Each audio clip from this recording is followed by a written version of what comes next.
Guys, andito ako ngayon sa may Davao Airport. Ito yung sa loob ng Davao Airport. Napakaganda, diba? Ang ganda ng totoong halaman siya, oh. Totoo siyang halaman. Yan. Ito ang kanyang magandang view. Yan. Ito makikita nyo dito sa Davao.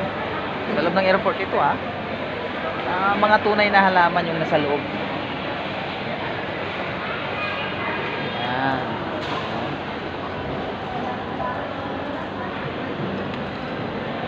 Maganda siya, totoong mga halaman siya. Tingnan yan.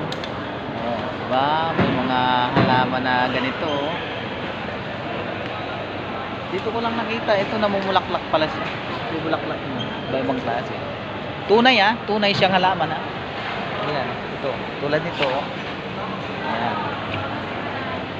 Tulad nito, ganda. Ayan. Ito yung tunay na mga halaman, hindi sa fake. Ayan. Diba? Ang ganda niya. Dito lang makikita ito sa may Davao International Airport. Ayan. Dito kami ngayon kasi uwi na kami ng Maynila. Ayan, dyan ang entrance. Ayan, wala pa. So, ayan. Ikot-ikot ako ngayon.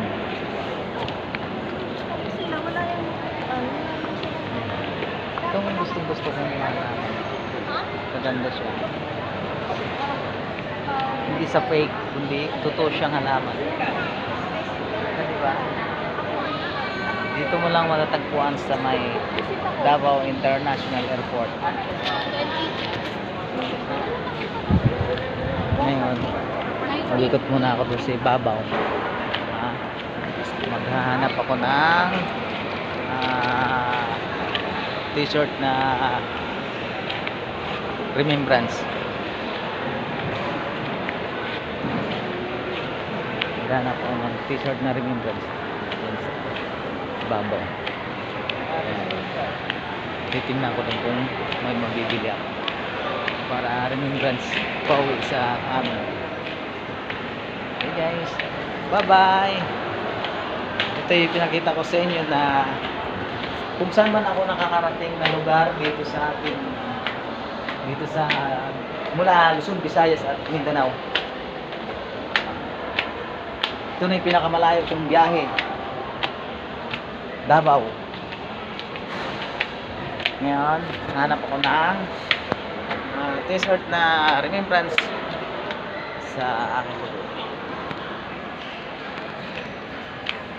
Thank you guys.